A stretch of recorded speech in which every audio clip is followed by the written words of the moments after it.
என்ன நினைக்கணும் அப்படின்னு கேட்டீங்கன்னா, எனக்கு எனக்கு இப்போ எப்பவுமே நெகட்டிவா எதுவும் செய்யாதீங்க. உடல் ஆரோக்கியம் வேண்டும் அப்படி, எனக்கு நோய் தீரணும் அப்படியே கேட்க கூடாது. எனக்கு உடல் ஆரோக்கியம் வேண்டும் அது மாதிரி கேளுங்க. எனக்கு பொருளாதார தடை அப்படி செய்யாங்க. எனக்கு பொருளாதார விருத்தி வேண்டும் அப்படி கேளுங்க. எதுவுமே நம்ம சொல்லும் போதே அந்த அந்த செயல் வடிவம் பெறணும். அந்த அளவுக்கு சொல்லணும் நீங்க. இப்ப எனக்கு மன ஆரோக்கியம் வேணும், உடல் ஆரோக்கியம் வேணும், பொருளாதாரம் நான் பெற்று வாழ வேண்டும், செல்வம் பெற்று நான் வாழ வேண்டும். அது மாதிரி வச்சுக்கோங்க. சரியா?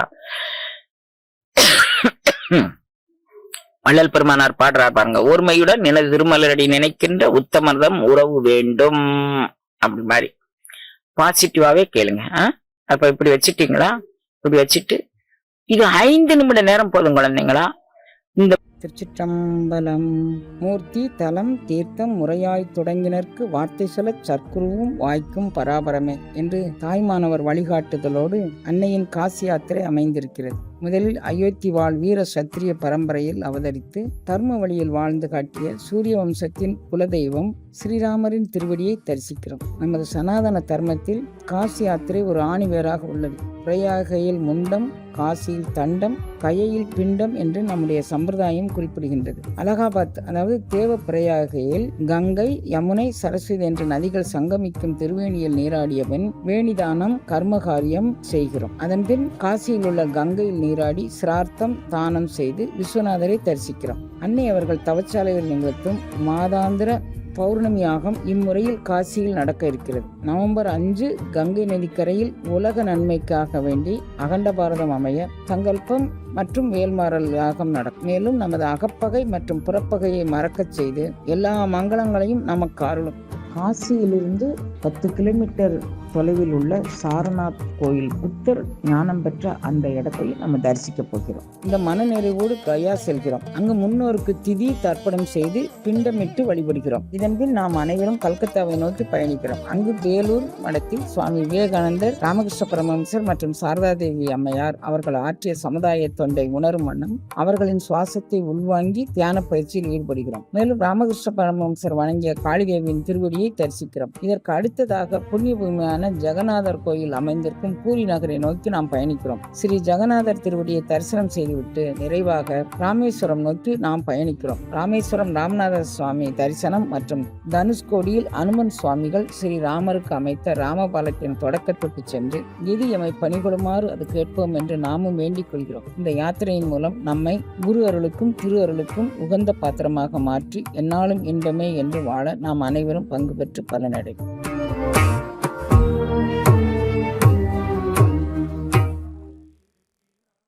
பார்வதி பதையே அரகர மகாதேவா.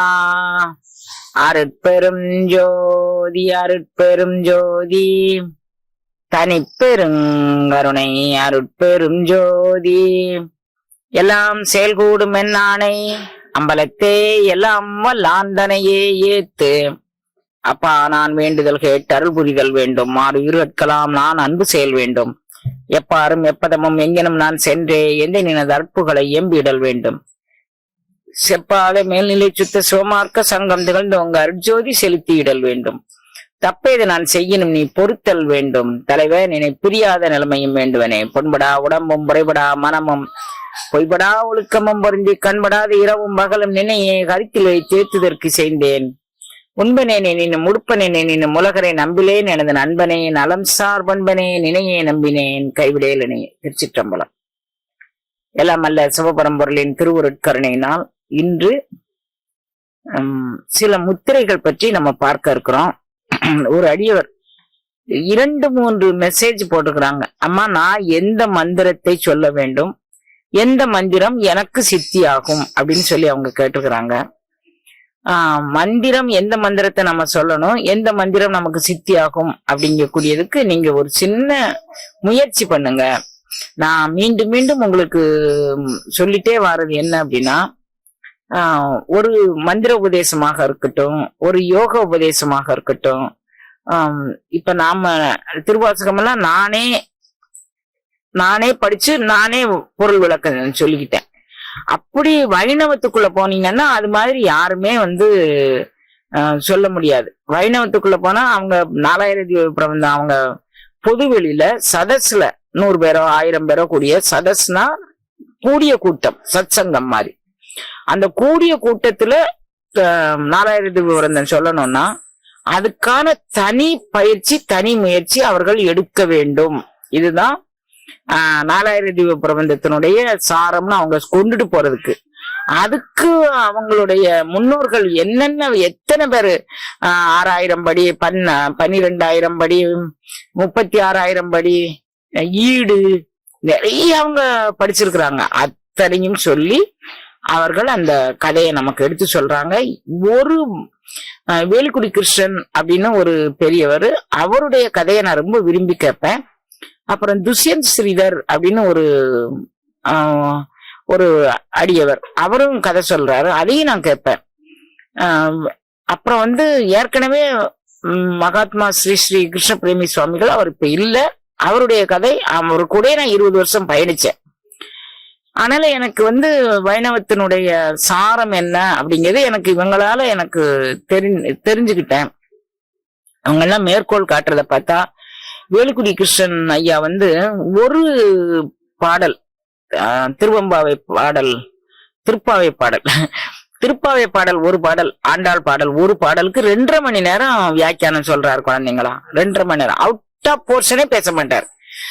நான் இவங்களையெல்லாம் மேற்கோள் காட்டுறேன் அப்படின்னு சொன்னா, இவங்களுடைய கதை வந்து நம்மளை வந்து நம்மளுடைய வாழ்வியல் கோட்பாடு என்ன அப்படின்னு காமிச்சு கொடுக்கறதுனால நான் இவங்களை மேற்கோள் காட்டுறேன். இன்னும் சைவத்துல போனீங்கன்னா ஓதாது உணர்ந்திட ஒளிவர பெற்றவர் அப்படின்னு குளித்தலை ராமலிங்கம் ஐயான்னு ஒரு பெரியவர், அவர் சைவத்துல ரொம்ப இதுவா இருக்காரு. சிவாக்கர சுவாமிகள்னு ஒருத்தர், அவருடைய சத் சங்கம் கேட்பேன். இலங்கை ஜெயராஜ் அவர்களுடைய சத் சங்கம் கேட்பேன். இவைகள்லாம் நான் வந்து எனக்கு எப்போதாவது நேரம் கிடைச்சா, நெட்வொர்க்கும் எனக்கு ஒத்துழைப்பு செஞ்சா நான் இவர்களுடைய கதைகளை கேட்பது வழக்கம். என்னுடைய லைஃப் ஸ்டைல்ல நான் உங்களுக்கு சொல்றேன். அவங்க சொல்றத கேட்கும்போது ஒருத்தட்ட போய் பாடம் படிக்கதானா, இலங்கை ஜெயராஜ் ஐயா இருக்கட்டும், அவருடைய குருநாதர்கிட்ட போய் அவர் பாடம் படிக்கதானா, அவர் அத்தனை முறை போயிருக்கிற அப்படின்னு சொல்வார். நீங்க எங்கிட்ட மந்திரம் கேட்கீங்க, நான் உங்களை வந்து என்கிட்ட இத்தனை முறை வந்து பாருங்க வைங்கன்னு நான் எதுவுமே சொல்லல குழந்தைங்களா. நான் என்ன சொல்றேன் அப்படின்னு கேட்டீங்கன்னா புரிஞ்சுக்கோங்க. உங்களுடைய மூச்சின் வீரியம் நான் பார்த்தா தெரிஞ்சுப்பேன். உங்களுடைய லைஃப் ஸ்டைல், அதாவது வாழ்க்கை தரம் என்ன அப்படின்னா நீங்க என்ன ஓட்டம் ஓடுவீங்க அப்படிங்கிறத நான் தெரிஞ்சுக்குவேன். நான் இதுக்காக வந்து உங்ககிட்ட போன் போட்டு அந்த நேரத்தை நான் வந்து உங்க நேரத்தையும் எடுத்து என் நேரத்தையும் எடுத்து எனக்கு அதுக்கு அவகாசம் இல்லை குழந்தைங்களா. இல்லாட்டி நான் எவ்வளவு இறங்கணுமோ, ஏன்னா மணிவாசகர் எனக்காண்டி அவ்வளவு இறங்கி இருக்கிறாரு. பேரண்ட நாயகன் அதை விட போனார், இறங்கி வந்து எனக்கு கருணை பண்ணியிருக்கிறார். அப்ப அவங்க கருணையை பெற்றுக்கொண்டு உயிர் வாழ்றேன்னா உங்களுக்கு ஏதேனும் ஒரு வகையில உதவி செய்யணும். எனக்கு நீங்க அத்தனை ப்ளீஸ் போடும்போது நம்ம ஒருவேளை கல்லஞ்சோ நாம் பெற்ற இந்த ஞானத்தை பெருத்த யாருக்கு கொடுக்க மறுக்கிறோமா, இல்லாட்டி வேற என்ன எதிர்பார்க்கிற அப்படின்னு என் மனசு என்னை ரொம்ப கஷ்டப்படுத்து குழந்தைங்களா. அதனால அத்தனை ப்ளீஸ் போட்டு நீங்க என்கிட்ட கேட்காதீங்க. நான் உங்களுக்கு நீங்க என்ன மந்திரம் சொன்னா உங்களுடைய வீச்சும் வீரியம் தெரியுது. உங்களுடைய ப்ராப்ளத்தினுடைய நீங்க இருக்கிற சிச்சுவேஷனுடைய வீச்சும் வீரியம் எனக்கு தெரியுது. நீங்க அத்தனை ப்ளீஸ் போட்டிருக்கீங்க. நான் இறைவனால் தடுத்தாட்கொள்ளப்பட்டு 7 வயதுல இருந்து நான் பயிற்சி பண்ணக்கூடியனா, எனக்கு ஒரு வேலை கவர்மெண்ட் வேலை கிடைச்சது, பேங்க் வேலை, அது கிடைக்கல, அதுல போய் ஜாயின் பண்ண விடலை இறைவன் அப்படிங்கிறதுக்காக வேண்டி நான் இறைவனுக்கு அழுக பெருசா, அந்த வேலைக்கு அழுக பெருசா அப்படின்னு பார்க்கும்போது நான் அந்த வேலைக்கு அழுகதான் எனக்கு பெருசா இருந்துச்சு குழந்தைங்களா. அந்த மாதிரி நான் ஒரு 8 மாத காலம் நான் அழுதுருக்கேன். அதுக்கு பிறகு இறைவன் எனக்கு ஞானம் கொடுத்து செய்தான். அப்போ நான் வந்து இறைவன் தடுத்தாட்கொண்ட பிறகே எனக்கு இந்த நிலைமைன்னா, நீங்க எல்லாம் எவ்வளவு சூழ்நிலையில நீங்க வாழ்வீங்க அப்படிங்கிறத என்னால புரிய முடியுது.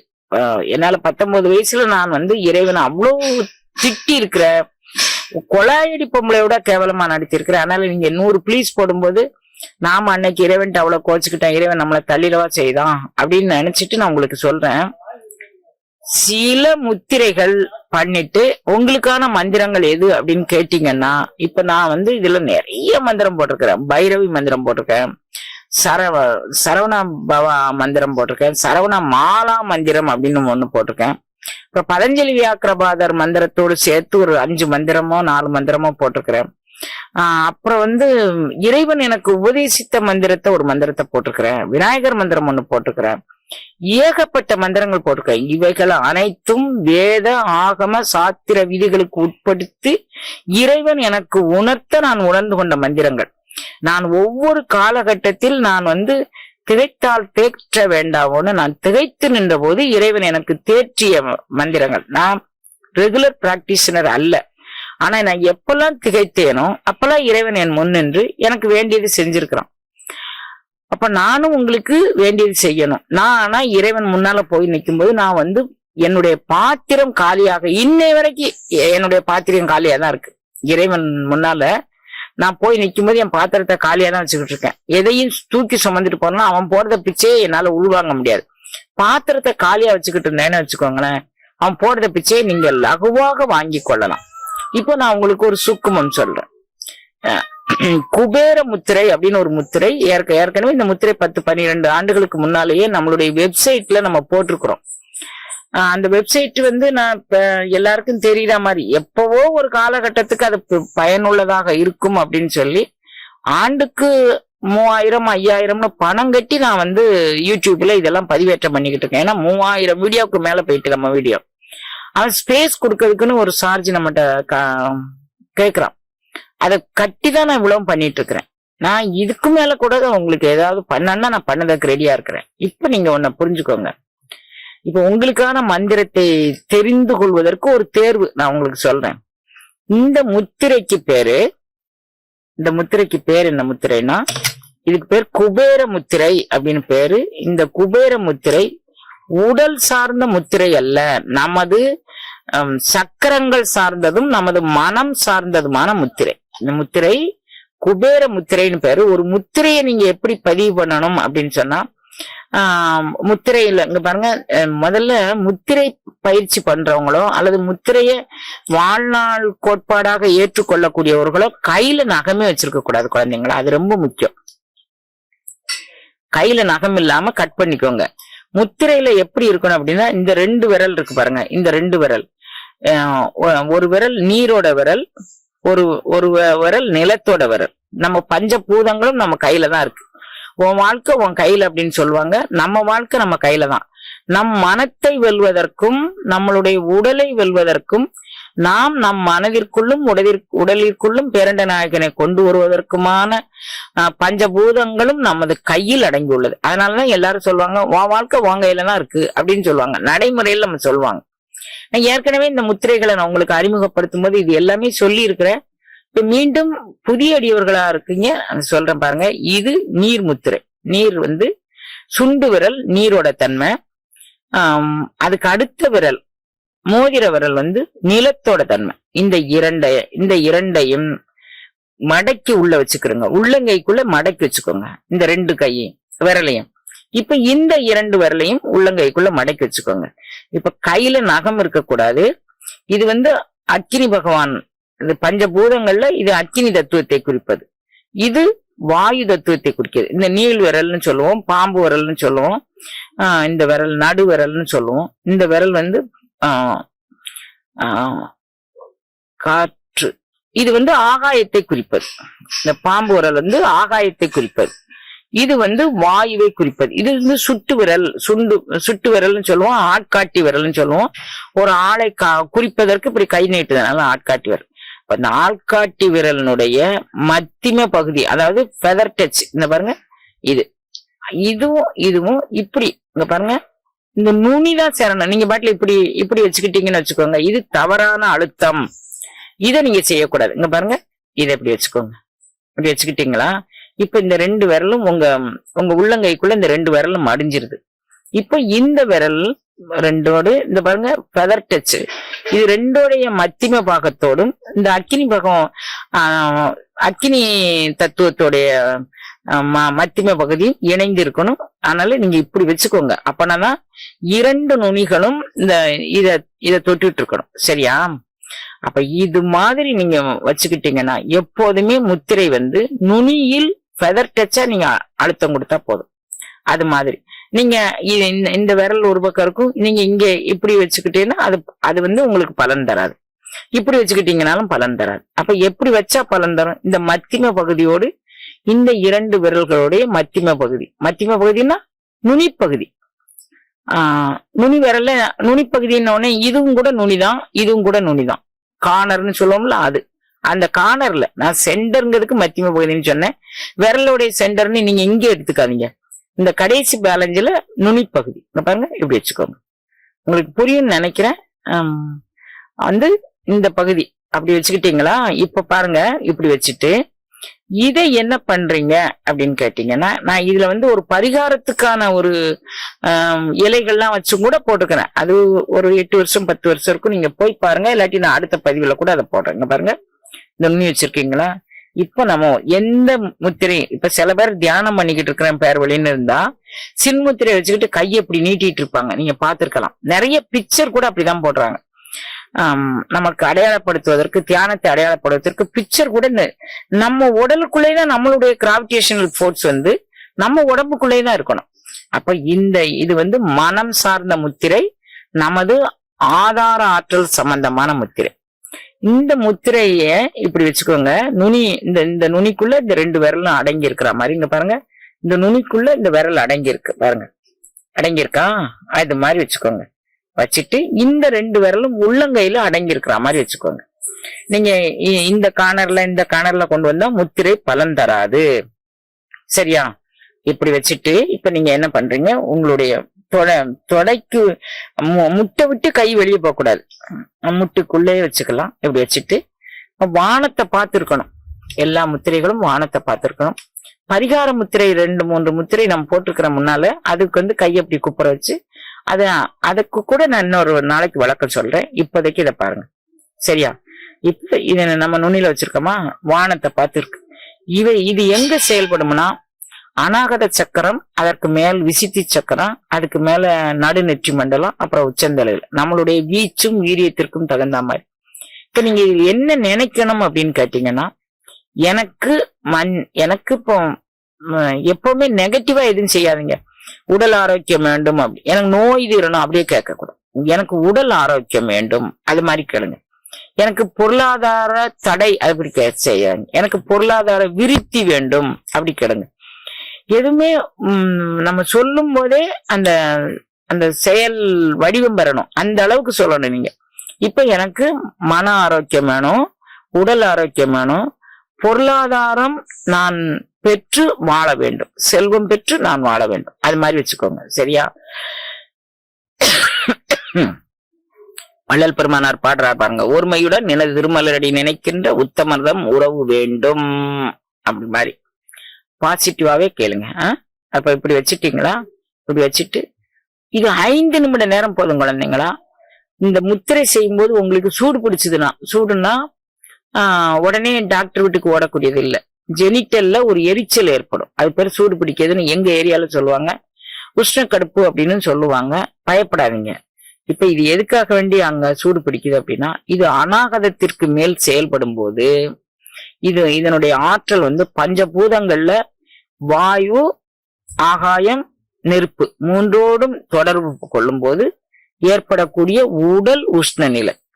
இப்போ உங்களுக்கு இந்த மழை பனியில நீங்க ரொம்ப வாட்டமா இருக்கிறீங்க, அதற்கான முத்திரையும் இவே. இதுல ஒரு அன்பர் 2-3 முறை அவர் கேட்டிருக்காரு, நான் எப்படி நான் மந்திர சித்தி பெறது, எப்படி நான் மந்திர சித்தி பெறது. இந்த முத்திரை வச்சுக்கிட்டீங்களா?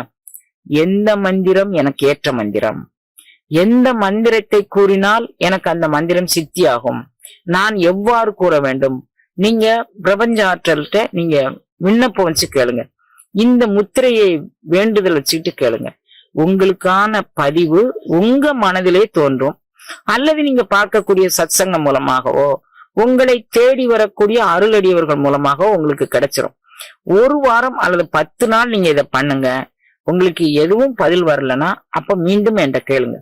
ஆனா இத வந்து ஒரு நாளைக்கு ஒரு முத்திரைங்கிறது ஒரு நாளைக்கு பொழுது செய்யணும்னு நம்மளுடைய யோக சாத்திரம் சொல்றது. ஒரு நாளைக்குனா 24 நிமிடம். அதை நீங்க வந்து டிவைட் பண்ணிக்கலாம்.